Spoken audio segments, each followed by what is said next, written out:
좋아요와 구독하기, 알림 설정은 사랑입니다. 지금 현재 이 이미지만 보시면 여러분들 머리 아프시죠? 지금 이게 무슨 표냐? 면적대별 그리고 준공 연차별 평균 거래가를 갖다가 이 맵에다가 다 담았습니다. 와, 지금 내가 눈이 안 좋아, 시력이 안 좋아 라고 생각하시는 분들 뿐만 아니라 대부분의 분들이 이걸 보고 머리가 아프실 것 같은데, 일단 편하게 보시는 방법, 무조건 붉은색이 비싼 겁니다. 붉은색이 비싸다. 그리고 초록색이 싼 겁니다. 초록색이 싸다.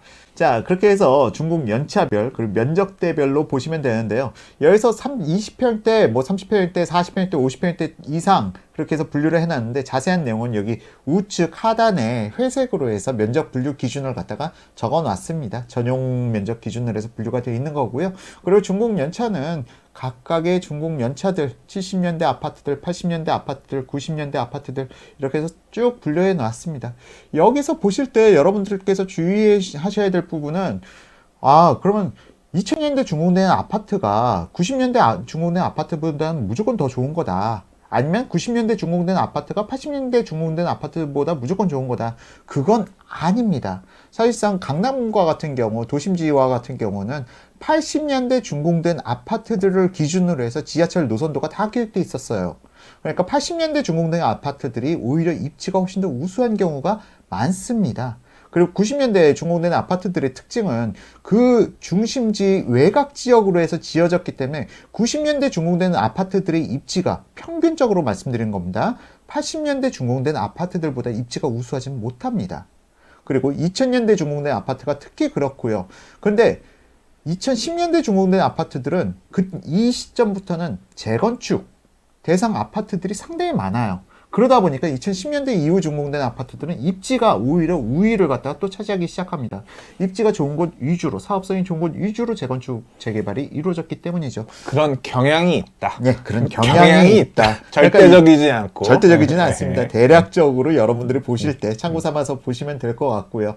자, 이렇게 해서 봤을 때, 지금 강남구는 지금 다 불바다죠? 벌겋네. 지금 노란색이 그냥 평균 정도라고 보시면 돼요. 노란색이 서울의 평균 정도고, 초록색은 서울의 평균보다 낮은데, 강남구 같은 경우는 지금 30평대 기준으로 가장 저렴한 지역 주택이 90년대 준공된 아파트들이 15억 4천만 원. 그리고 반면 강남구는 독특한 게 30평대 기준으로 먼저 말씀드릴게요. 70년대 준공된 아파트들이 훨씬 더 비싸다. 24억. 21억. 70년대부터 사실 본격적으로 아파트를 졌거든요. 그렇죠. 네, 70년대 아파트 지은 동네가 그렇게 서울에 많지 않아. 그러면 어디겠어요, 여기? 저 다 압구정이야. 맞습니다. 정확합니다. 압구정이야. 정확해요. 압구정은 아직 지금 재건축을 안 했잖아. 그래서 제일 비싸지. 왜냐하면 이제 80년대 이런 애들도 재건축들이 얼추들 다 대부분 이제 진행되고 했기 때문에 70년대, 80년대. 그렇죠. 그리고 강동구를 보시게 되면 70년대 아파트가 전무하죠. 그러니까 강동구는 실질적으로 고덕, 둔촌 맞습니다. 이런 데들이 80년대 들어갔거든요. 그렇죠. 정확합니다. 그러니까 70년대 사람 안 살았어. 대화가 너무 편해. 맞습니다. 정확한 표현이에요. 네. 어차피 안 살았다기보단 지금처럼 아파트를 안 살았다. 예. 아니 70년대로 따지고 보면 사실은 네. 그땐 강북이 강남보다 집값이 더 비쌌을 때죠. 예. 자, 어쨌든 그 당시에는 강남 쪽으로 해가지고 사람들이 강남으로 이전 안 해가니까 서울의 가장 명문 학군을 갖다가 다 강제로 이전했던 그 시점, 그때로 해서 강남구와 역전이 발생됐던 게 90년대 그때쯤으로 저는 기억하고 있습니다. 반포 주공 아파트가 주공 1단지 아파트가 옛날 이름이 남서울 아파트인가 그랬어요. 맞아요. 예. 그러니까 서울의 남쪽, 그러니까 서울이 이게 원래 이 동부 이촌동이 서울의 끝이었고, 그래서 이촌동 짓기 전에 거기가 모래사장이었대요. 그래서 거기서 대통령 선거하면 거기 모래사장에서 사람들이 많이 모일 수 있는 공간이 거기밖에 없으니까 그래서 그 모래사장에서 이 선거 유세하고 그랬대요. 그러다가 이제 거기에다가 모래사장에다 이제 아파트를 지은 거지. 거기를 뚝을 세워가지고 이걸 만들면서 아파트 지어서 이촌동에 이제 아파트들이 만든 거고, 그 맞은편에는 서울에서도 끝이었는데 강 건너에 서울을 확장하면서 남서울 그랬던 것이. 죄송합니다. 이 주제를 벗어났네. 아니, 너무 저도 몰랐던 재밌는 이야기들 듣고 있습니다. 네네. 자, 어쨌든 이렇게 해서 강남구 지역은 약간 독특한 지역이다. 1970년대, 80년대에 준공된 아파트들이 지금 신축 아파트들보다 더 비싼 경향을 보이고 있고요. 물론 이거는 지역에 따라서, 그리고 또 2010년대 준공된 아파트라고 하더라도 2010년대 후반에 지어진 아파트들, 그리고 2010년대 초반에 지어진 아파트들의 가격 격차가 높다 보니까 지금 현재로서는 지금 재건축이 평균적으로 따졌을 때 훨씬 더 비싸다라는 곳이 강남구. 그리고 이러한 현상이 서초구에서도 좀 비슷하게 나타나는데, 서초구에서는 또 반포의 강점들이 지금 70년대 아파트들에 밀려 있다 보니까 이런 부분이 이렇게 차트화로 나타난 것 같습니다. 어쨌든 지금 보시게 되면은 강남, 서초는 거의 비등비등하게 다 불바다이다. 자, 그런데 용산구를 갖다 살펴보게 되면요, 용산구는 참 독특해요. 용산구에서는 지금 서울의 평균 거래가로 따졌을 때 2010년대 이후 준공된 아파트 중에서 50평대 초과 지역을 갖다 보게 되면은 평균 거래가가 47억 5천만 원으로 나타납니다. 왠지 아시죠? 전 알죠. 용산에 아파트가 없어요. 그렇죠. 용산에 아파트가 없고 2010년대에 지어진 아파트는 더더군다나 거의 없고, 그래서 한강로 쪽에 지금 지어지는 고급 주상복합 아파트 아니면 한남더일. 맞습니다. 한남더일밖에 없죠. 저거는 사실 아마 한남더일일 거예요. 한남더일이고요. 네. 나머지 뭐 80년대 지어진 아파트들, 방금 말씀하셨던 동부 이촌동 쪽으로 해서 아파트가 거기에 몰려 있고, 그리고 한남더힐로 인해서 지금 이렇게 가격이 나타나게 되어 있고요. 동부 이촌동의 또 특징 중에 하나는 대형 평형 비중이 상당히 높다는 부분이 있어가지고, 이 부분 때문에 용산구는 대형 평형이 강세를 보인다. 딱 보시게 되면 30평대 미만까지만 해도 가격대가 서울의 평균 거래가 대비해서 높긴 하지만 붉은색까지는 가지 않았는데, 지금 30평대, 40평대, 50평대가 오히려 다 10억대를 갖다 넘어가는, 예를 들어서 뭐 17억에서 많게는 40억대까지 이렇게 분포가 되어 있는. 40억대는 한 단지야. 지금 아직 저기 나인원 한남도 분양 전환 안 했기 때문에 그렇죠. 나중에 할 거지만, 실제로는 조금 뭐 첼리투스도 있긴 하죠. 뭐 근데, 예의적으로. 근데 첼리투스는 이게 50평형 단일평형에다가 약간 좀 한남더일이나 이런 쪽이랑 섞어서 얘기하기에는 약간 좀 차이가 있지 않나 그렇죠. 싶어요. 네. 그리고 용산에 새 아파트가 별로 없어요. LG 한강 자이도 입주가 2002년인가 그렇거든요. 그렇죠. 네, 오래됐어요. 그러다 보니까 예. 새 아파트가 없다는 거, 용산 안에. 한남뉴타운이 얼른 돼야. 한남뉴타운은 빨리 돼야 될 텐데. 걸릴 것 같아요. 지금 올해 이제 올 5월달에 시공사 선정한다고 하니까. 자, 예. 네. 자, 이렇게 해가지고 서초, 강남, 용산까지 살펴봤고, 송파구를 보게 되면은 송파구는 이게 뭐라고 말씀드려야 될까요? 송파구에서도 잠실동까지는 그냥 거의 준 강남이라고 보시는 게 맞습니다. 잠실에서 신천동까지라고 봐야 되겠죠. 그쪽 지역과, 그러니까 거의 준 강남 지역과 비준 강남 지역 간의 가격 격차가 좀 심한 부분이 있어서 송파구는 또 나눠서 봐야 되는 부분이 있는데, 지금 여러분들께서 보시는 가격대처럼 지금 평균 거래가는 형성되어 있습니다. 다만 지금 잠실 엘스라든가 아니면은 트리지움 그쪽에 거주하시는 분들 입장에서는 뭐야, 무슨 송파구 30평대 2000년대 준공된 아파트 평균 거래가가 14억 3천밖에 안 돼 라고 말씀하실 수 있겠고, 오히려 유일의 신도시 쪽의 입장에서는 뭐 수긍할 수도 있는 부분이겠지만, 꼭 이게 편차가 뭐 마천이라든가 그런 쪽까지 퍼져나가게 되면 편차가 너무 많이 커져서 평균 거래가 수준만 참고해 봐주시면 좋을 것 같아요. 그런 걸 딛고 나온 강남 아파트 가격, 서초 아파트 가격이 무서운 거. 그러네요. 네. 역설적으로 얘기하면 그렇지. 형님 말씀이. 몇억 차이 나네요. 네. 자, 어쨌든 너무 좀 유화감 조성되는 부분만 살펴봤는데, 사실상 지금 현재 서울에서 그러니까 현 정부가 집권 전과 후를 갖다 비교했을 때 가장 높은, 평균적으로 높은 상승을 보이는 곳은 이들 지역이 맞습니다. 이들 지역이 맞고요. 뭐 그 부분에 대해서는 부정하기 어렵고, 다만 이 초록색 지역들, 지금 이제 금천, 구로, 동작도 지금 현재 가격 편차가 커가지고 지금 이게 수용이 가능하신 분들도 있을 테고 아니실 분들도 있을 텐데 좀 가격 편차들이 좀 어느 정도는 있다라는 부분 참고해 봐 주시면 될 것 같고요. 지금 현재 서울에서 좀 저가에 그래도 저렴하게 구매를 하실 수 있는 지역 9억 미만으로 해서 사실 수 있는 지역 중에서 선택의 폭이 가장 넓은 지역은 구로, 금천, 관악 정도로 보입니다. 남부 지역 기준으로 해서 말씀드리면요. 이름만 따서 보면 이게 금관구네요. 금관구.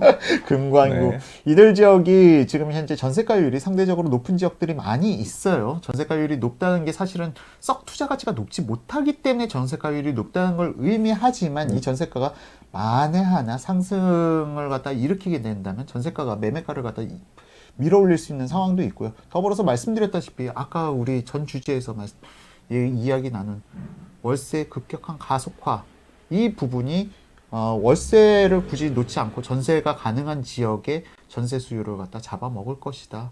그렇게 하면 전세가가 급등도 가능한 부분이 있어서 이들 지역이라고 해서 무조건 좋지는 않다라고 보긴 어렵다. 다만 지금 이렇게 초록색이 많이 있는 지역들에서도 조심해야 될 주택 과거에는 제가 조심해야 될 주택에 대해서 많이 말씀드리지는 않았어요. 근데 조심해야 될 주택에 대해서는 주변 지역이 다 주택가다. 근데 아파트 한 동 혹은 두 동, 세 동, 나홀로 아파트. 전 세 동까지도 나홀로 아파트 규모에 포함시키거든요. 물론 나홀로 아파트도 주변이 다 아파트 단지에 둘러싸인 인프라가 잘 갖춰진 지역이라면 모르겠는데 주변이 다 주택가인데 아파트 단지만 하나 떨렁 있는 경우 그런데 그 단지가 또 뭐 7, 800세대짜리가 아니라 2, 300세대짜리 작은 규모의 소규모 단지들은 약간은 좀 조심해야 될 필요가 있다. 왜냐면은 지금 현재 말 되게 둘러서 잘한다. 걔는 계속 쌀 거다 뭐 이런 아니요. 아니요. 올라가요. 걔도 상승해요. 올라가고. 상승해요. 왜냐면은 그렇지. 제가 제가 2006년도, 2007년도에 집을 사러 다닐 때 정말 저는 3년 동안 집만 보고 다녔습니다. 그때 거의 휴일이 없었어요. 무조건 토요일도 일요일도 다 예약 잡혀놔가지고 집 구경하러 다니고 그랬었는데 그 당시에 나홀로 아파트 저거는 절대 안 올라라고 생각했던 것도 갑자기 제가 집을 보러 다닐 때는 2억 6천 30평대 기준으로 2억 6천 미쳤어 이게 2억 6천이 있나 했던 것들이 나중엔 3억 7천 8천까지 올라갔었으니까 오르기는 오른다. 다만 이런 아파트들의 문제점은 침체기가 왔을 때 팔고 싶어도 도저히 안 팔리고 그러다 보니까 급매물이 하나씩 나올 때는 너무 가격이 깎인 가격의 급매물들이 나오더라. 그러면 이 급매물이 나오면 이게 시세가 돼버려요. 또 하락기에는. 그렇기 때문에 나홀로 아파트 들어가실 때는 나는 여기서 한 5년 이상, 10년 이상 살 거야 라는 분들은 아니라면은 나홀로 아파트는 좀 조심해서 들어가야 되지 않을까. 물론 상승기에는 상승합니다. 다만 침체기 때는 급매물들이 대단지 비해서 너무 급격한 급매물들이 나오고 그게 시세화 돼버리고 요즘 국토교통부 실거래가 공개가 되다 보니까 이런 부분이 바로 시세가 돼버리는 세상 사람들이 다 아는 거지. 그렇기 때문에 나홀로 아파트의 무서운 점이 바로 그런 점인 것 같아요. 다만 대단지가 옆에 있다. 그럼 시세가 어느 정도는 그래도 매수인들이 줄어들었을 뿐이지 계속 있거든요. 그럼 나홀로 아파트 주변에 대단지 규모의 아파트 단지 옆에 있는 나홀로 아파트는 그나마 시세를 갖다 주변 시세와 어느 정도 맞춰갈 수가 있는데 주변에 비교 대상지가 별로 없고 나홀로 뚝 서 있는 아파트 같은 경우는 좀 침체기 때 많이 흔들릴 수가 있기 때문에 좀 조심하라고 말씀드리는 겁니다. 이렇게 대단지 아파트 옆에 있는 소규모 아파트면 그 정도 예를 들어 헬리오시티가 이렇게 있고 예. 그 옆에 소규모 아파트야. 예. 헬리오시티 놀이터 가서 놀면 되잖아. 거기 마트 가면 되잖아. 그렇죠. 근데 이제 동네가 다 연립 빌라촌인데 나 혼자 아파트면 연립 아이들이 우리 아파트에 와서 노는구나. 지금 사실상 네. 이 부분에 대해서는 최근에 박원순 서울시의 정책상 지금 가로주택 정비 사업을 갖다 상당히 활성화시키려고 노력을 하고 있어요. 가로주택 정비 사업이 말씀하신 그거 하는 거야. 그러니까 그런 지역 안에서 그렇게 몇백 그렇죠. 세대, 2, 300세대, 1, 200세대 규모의 소규모 아파트들. 그것도 7층까지 10까지밖에 안 줬었는데 이제 이제 15층으로 15층으로 예, 준다고 완화됐죠. 하니까. 그런데도 불구하고 가로주택 정비 사업에 대해서 제가 부정적으로 바라보는 이유가 바로 형님께서 말씀하신 이 부분입니다. 그래서 지금 사실상 지금 서울시에서 정책 자체가 아파트 가격이란 부분에 대해서 그냥 단순하게 가격만 보시기보다는 사람들이 커뮤니티, 더 많은 나와 대화가 그러니까 용이하게 이루어질 수 있는 보다 관심사를 갖다 비슷하게 가질 수 있는 이 커뮤니티의 사람들은 더 집착한다는 겁니다. 강남 지역에 거주하는 사람들의 입장에서는 그들의 소득 수준에 맞는 커뮤니티를 갖다 형성하기를 희망하는 거고, 그래서 사람들이 거기에 더 몰리게 되는 거고, 이런 커뮤니티 공간이 사실상 그 소득 수준에 맞춰서 유사하게 만들어져 가는 게 바로 이 아파트 가격이 아닐까라는 생각도 들어요. 그래서 지금 제가 말씀드린 것도 지금 연립 빌라 촌에 나홀로 우뚝 서 있는 아파트 같은 경우는 그런 면에 있어서도 좀 불리한 부분이 있지 않나라는 생각 듭니다. 따라서 지금 여기서 초록색을 갖다가 지금 언급하면서 말씀드린 이유가 바로 그거예요. 아파트를 갖다가 고르실 때 되도록이면은 그래도 아파트 군집 지역으로 가라. 나홀로 아파트보다는, 아니면은 나홀로 아파트를 선택해야 된다면은 군집 지역에 붙어 있는 나홀로 아파트 정도면 그래도 양호하다 정도로. 결국은 돈에 맞춰서 선택을 해야 될 텐데 예. 선택지는 주택가에 있는 아파트보다는 아파트 단지들이 속해 있는 지역의 나홀로 아파트. 예. 아무래도 커뮤니티 정도까지로 이렇게 선을 그어서 선택하는 게 좋겠다는 의견이셨어요. 이렇게 해서 지금 녹색 부분 여러분들 유익 있게 보시라고 말씀드리는 부분과 더불어서 함께 보시면 될 것 같고요. 그리고 이 녹색 부분들을 갖다 보실 때 또 하나 중요한 점이 있습니다. 이 녹색 부분들이 왜 녹색 부분이냐? 사실상 부동산을 결정하는 요소 중에 하나가 우리 서울에는 3대 중심 업무지구라고 있습니다. 그러니까 오피스를 조사한 사람들은 GBD, CBD, YBD라고 하는데요. GBD는 강남 테헤란로 쪽으로 해서 중심 업무지구, 그리고 YB는 여의도에서 마포로 공덕으로 이어지는 중심 업무지구, 그리고 CBD 종로 지역의 중심 업무지구, 서울시청에서 GBD, CBD, YBD를 갖다 연결하는 축은 무엇이냐? 타임이다. 시간. 여러분들이 주택을 갖다가 내가 A라는 지역의 주택과 C라는 지역의 주택을 갖다가 고민하고 있어. 근데 가격대는 비슷해. 그러면 여러분들이 선택의 여지는 물론 그 주변의 환경도 중요하겠지만 더불어서 한 가지 꼭 체킹해 봐야 될 요소. 이 CBD, GBD, YBD를 갖다가 각각 대중교통을 이용했을 때 어디가 제일 빨리 끊기는지 네이버로 해서 대중교통 검색하게 되면은 시간이 딱 나옵니다. 그렇게 봤을 때 이 집의 가치를 갖다 지킬 수 있는 건 타임이다. 부동산에 있어서 이 타임이란 부분에 대해서는 그러니까 타임이 출퇴근 시간. 그렇죠. 네. 여기까지 가는데 얼마나 대중교통으로 네이버 지도에서 찍었을 때 그걸로 판단할 수 있는 얼마나 빨리 갈 수 있느냐, 이게 굉장히 그 지역을 다른 사람들도 선택할 수 있는 데 중요한 가치로 본다는 거잖아요. 이거는 네. 2000년이 넘게 변함없는 요소 중에 하나입니다. 저는 타임이라고 그러셨는데 업무지구 접근성이라고 표현하는데 여기는 타임. 타임. 아, 재밌어. 네. 이게 재밌는 게 로마 시대 때도 아파트가 있었어요. 3층, 4층, 5층까지 아파트가 있었는데 조선보다는 건축 기술이 좋았겠죠. 그렇죠. 그 당시에는 그러면은 네. 여기서 내가 일을 해야 되는데 접근이 대중교통이란 게 없어. 말을 탈 수 있는 곳은 상류층들밖에 말을 못 타. 귀족들밖에 말을 못 타. 그러면은 걸어서 가야 되다 보니까 그런 부분이 지금 2000년 이상 현 서울 부동산 시장에도 그대로 적용되고 있다. 다만 지금 대중교통 노선에 따라서 실질적으로 거리는 더 가까운데 더 먼 지역에서 더 빨리 출퇴근 가능한 지역들이 있어요. 그 부분을 갖다 여러분들이 네이버에서 지도 검색으로 해서 찾아보실 수 있다는 거. 물리적인 거리보다 시간이죠. 네, 대중교통으로 얼마나 빨리 접근할 수 있느냐. 예. 그 시간을 기준으로 놓고 해서 지역을 판단해라. 예. 예. 여기에서 대중교통이 먼저 첫 번째고요. 두 번째가 지금은 또 자가용으로 출퇴근 시간, 이것도 한번 같이 체킹해 보시면 좋을 것 같습니다. 이렇게 해서 지금 이 지도 자체가 사실상은 그 타임이 어느 정도는 다 반영이 되어 있는 것이다 라고 보시면 돼요. 따라서 지금 이 부분만은 아니라 서울 지역뿐만 아니라 내가 수도권을 갖다 생각한다 라고 했을 때 내가 살려는 주택과 이 지역들 간의 가격 비교를 통해서 여러분들이 보다 나은 내 집 마련이 가능해질 수도 있는 부분이죠. 다만 지금 또 한 가지 고려해야 될 부분이 신규 노선들이 생겨나는 곳들이 있어요. 신분당선 북부 연장이라든가 GTX라든가. 신분당선 북부 연장은 이름은 분당선이 붙어 있는데 예. 지축 삼성 이런 데 자, 이런 부분에 대해서는 사실상 초역세권 지금 아직 만들어지지 않았는데 초역세권이야 라고 했을 때 지금 내가 여기를 갖다 매수해야 되나?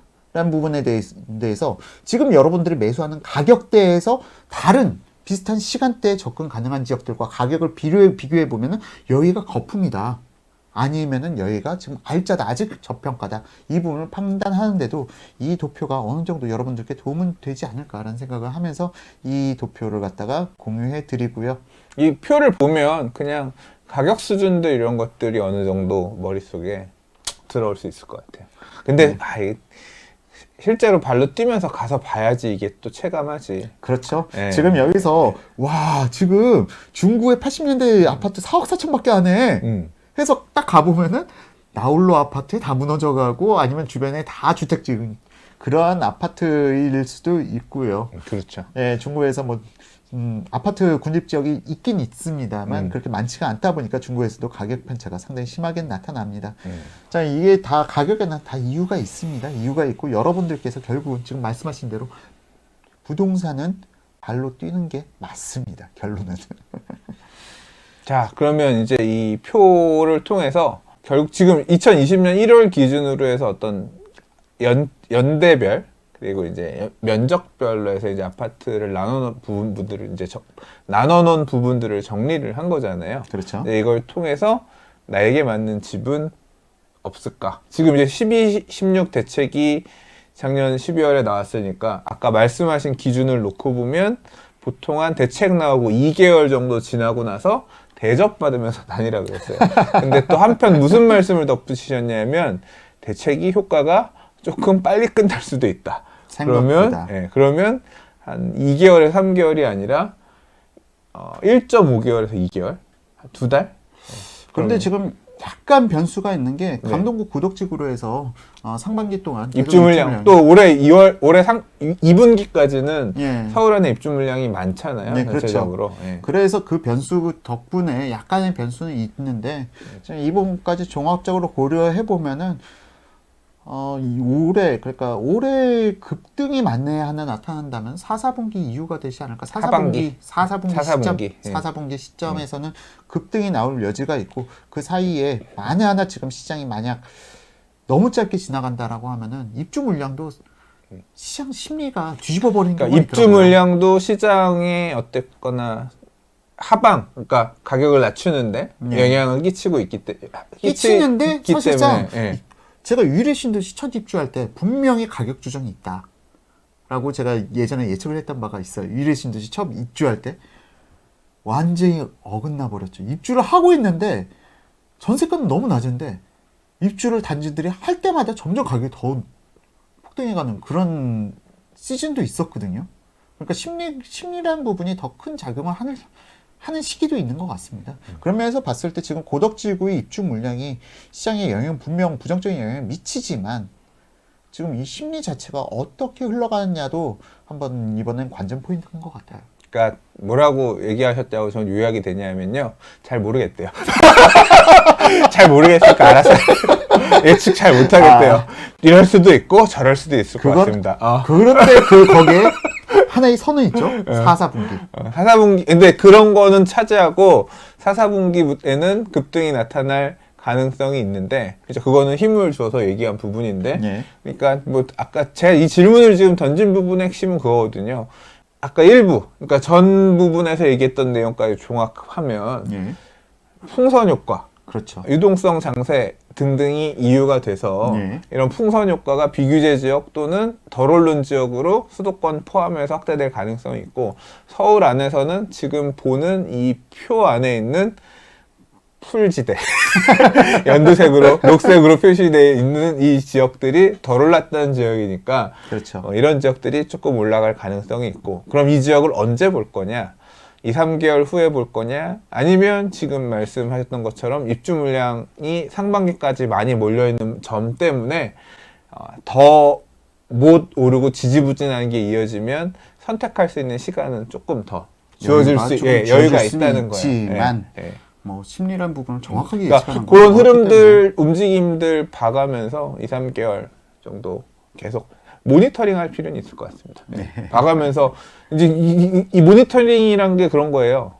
집 물건 봤는데 부동산에 일주일 뒤에 사장님 혹시 그 물건 있어요?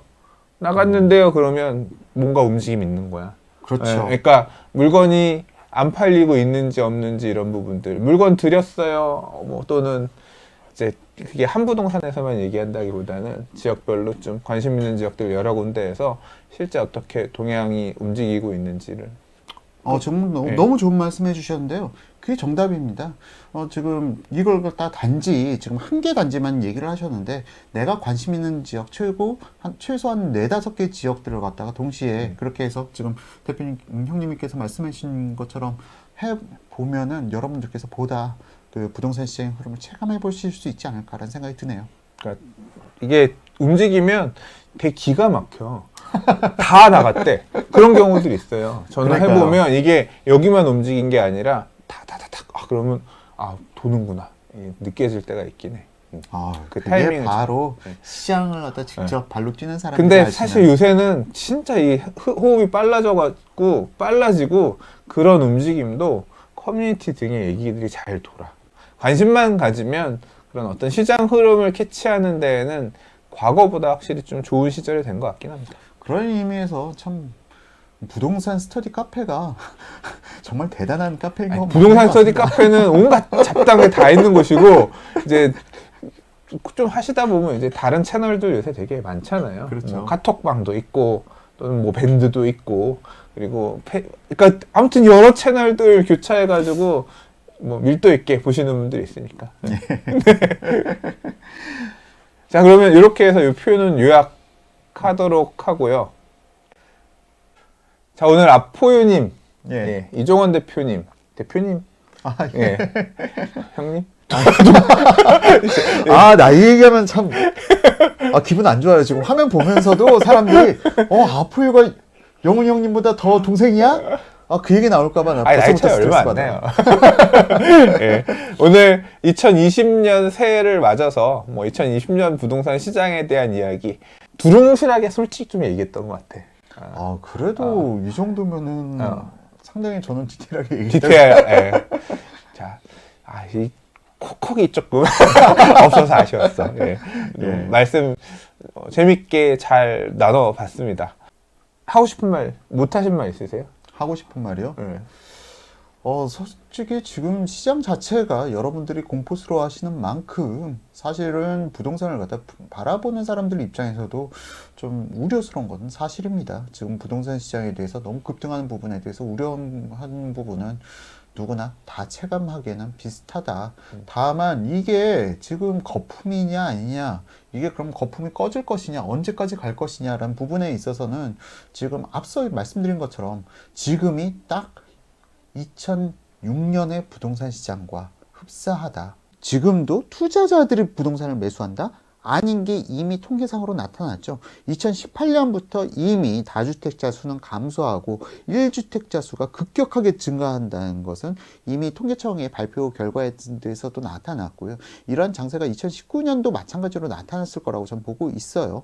더불어서 2020년은 더 그게 가속화됐으면 가속화됐지, 지금의 장세는 정말로 무서운, 제가 가장 두려워하는 것은 다주택자들의 진입으로 인한 주택 폭등의 시기보다는 실수요자의 가세로 인한 폭등의 시기가 가장 무섭다라고 지속적으로 말씀드려 왔는데, 바로 지금이 그런 시기에 접어들어서 우리가 부동산을 바라보는 지금 심리가 더 공포스러운 건 아닌가, 그런 생각이 듭니다. 사람들이 살고 싶어하는 아파트는 지금 서울시 정책에서 추구하는, 그러니까 가로주택, 정비사업 같은 주택이 아닌 겁니다. 커뮤니티가 만들어져 있는 그러한 주택들, 주변 인프라가 갖춰져 있고, 그리고 소득 수준이 비슷한 사람들끼리 그런 욕망, 그럼 그 지역에 훨씬 더 많은 주택을 공급해 나가고, 그렇게 사람들이 니즈가 있는 아파트를 만들어줘야 되는데, 이게 지금 서울시 그리고 정부에서 주택 공급이 부족하지 않다라는 그 주택의 높이를 갖다 너무 낮춰놓은 것은 아닌가. 정말 필요한 주택은 그러한 주택들이 아니라 좀 소득 수준에 맞춰서 좀 고가의 주택들, 좀 커뮤니티가 갖춰진 지역, 그러한 주택을 갖다 선호하는데 지금 현재 공급과 니즈가 불일치하는 정책을 갖다가 쓰는 건 아닌지 좀 약간 우려스러운 부분을 갖다가 저도 지금 대표님 말씀을 통해서 깊이 공감합니다. 2020년도에는 뭐 어떤 계획 있으세요? 2020년도에는 사실상 좀 웅크려 있어야죠. 일단 2020년도에는 그래도 책을 갖다가 제가 쓴 지도 좀 오래됐고 해서 나 그거 물어보려고 그랬어. 이번에는 좀 더 분석적인 내용을 갖다 치중해서 한번 책을 갖다가 한 권 써볼까 지금 준비 중에 있습니다. 아포유 이름의 책이 한 권 나온다. 대한민국 아파트 시장 인사이트 이후에 약 한 3년, 4년 만에 아포유님의 새 책이 나올 거라고 하니까 많이 기대를 해주시고요. 뭔가 올해는 뭘 해보겠습니다 이런 얘기를 하실 줄 알았는데 그런 계획이 없다고 하시니까 무섭잖아요 지금. 또 그게 맞는 포지션일 수도 있어요. 오늘은 부동산 TV에 이렇게 아포유님께서 나오셔서 여러 2020년도 또는 뭐 19년도 그다음 앞으로 좀 주목할 부분들 얘기해 주셨지만 또 앞으로 또 기회가 되면 모셔가지고 불러만 주신다면 달려오겠습니다. 다양한 주제로 얘기 좀 해볼게요. 그리고 다른 그 외에 진짜 뭐 돌아가는 그때그때 부동산 이슈들에 대한 얘기는 아포유님도 본인 유튜브 채널 또는 뭐 아포유 카페에서도 글로써 얘기해주고 계시니까 다만 조금 성향 이런 것 때문에 고식이 걸끄러우신 분들 계실 수 있어요. 예, 그런 분들은 과감히 배제하시고요. 만화 사람, 유튜버 만화 배제하시고 그러나 이 사람이 이게 귀담아 들을 만하다 생각하시는 분들은 또 봐주셔도 되고. 네, 감사합니다. 네, 오늘 이렇게 와주셔서 너무 감사했고요. 예. 재밌었어요. 저도 너무 즐거운 시간이었습니다. 인사 마지막으로 한마디 해주십시오. 정말 이제 새해가 밝았는데 이 새해 2020년 한 해는 여러분들 가정에 다 복이 충만하시길 소원하면서 올해 한 해는 여러분들이 그동안 노력해 오신 것에 대한 수확이 풍성한 한 해가 되기를 희망해 봅니다. 감사합니다. 그러면 저희는 술 마시러 가겠습니다. 다음에 뵐게요. 감사합니다. 감사합니다.